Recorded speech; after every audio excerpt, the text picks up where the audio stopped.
on se dirige dans mon village. C'est à 800 km de la ville et on va voir que c'est beaucoup plus funky. Hein. C'est très très pauvre. On est vraiment, on est petit paysan. On est vraiment dans la Turquie profonde. À l'extérieur, il y a de moins en moins d'habitations. Bienvenue dans mon village en Turquie. Ça s'appelle Altınpınar. Il y a genre 20 bâtiments. C'est tout petit. Et c'est où je suis né. Je vais vous montrer un peu tout ça. Ça me fait vraiment plaisir de vous faire découvrir un peu cet aspect. C'est aussi une part importante de la Turquie, hein. C'est pas que des grandes villes et tout ça, c'est énormément en fait de tout petits villages comme ça, entourés d'énormes champs où les gens vivent de ce qu'ils cultivent, de ce qu'ils font pousser et des animaux qui s'occupent.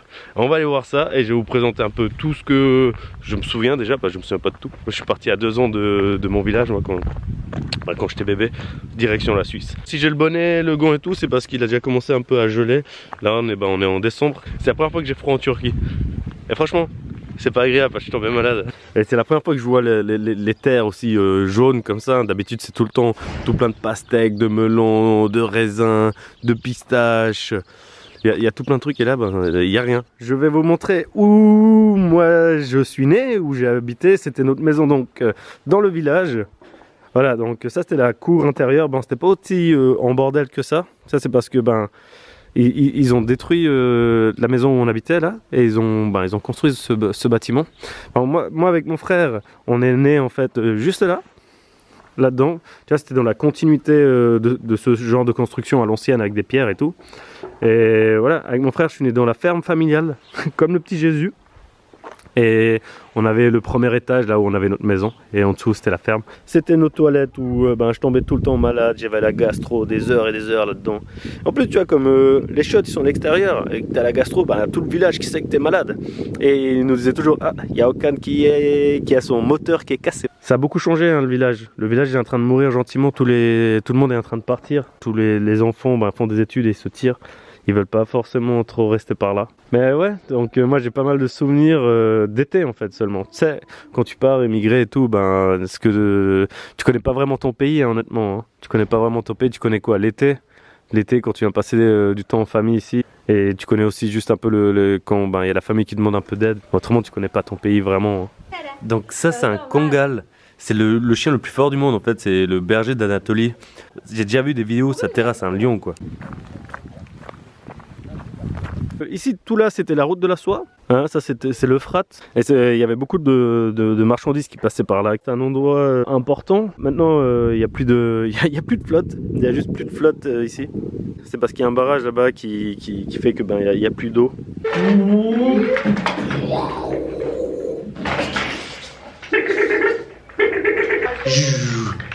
Je suis trop vieux pour ces conneries. Mais ça me fait trop plaisir. Mais c'est la vanille. Kaç yaşındasın? 4. İsmin ne? Ali Güreş. Ali Güreş, nasılsın? İyiyim. Yeah. Çok şirin. Il est trop chou.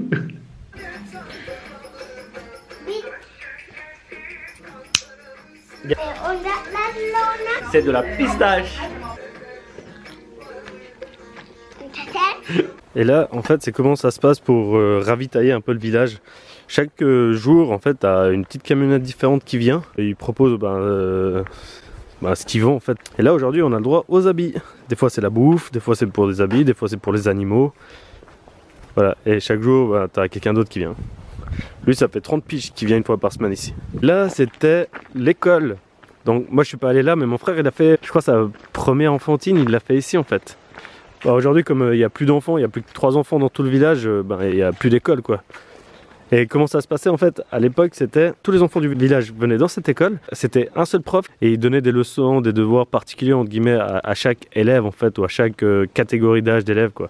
Et j'ai une petite photo de mon frère. Je sais pas si je vais réussir à la choper, s'il faut être d'accord de me l'envoyer, où je vais vous montrer aussi la tenue en fait traditionnelle de l'époque. Au niveau des lits, à la base normalement il n'y a pas de lit en fait dans la chambre.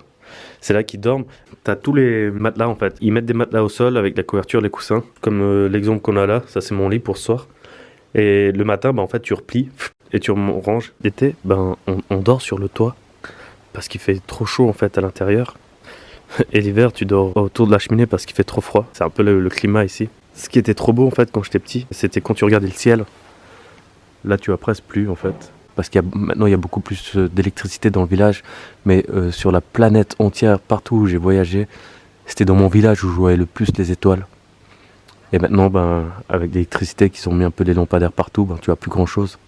On voyait des étoiles filantes, on était couchés comme ça avec la famille. Ouais, c'était vraiment cool.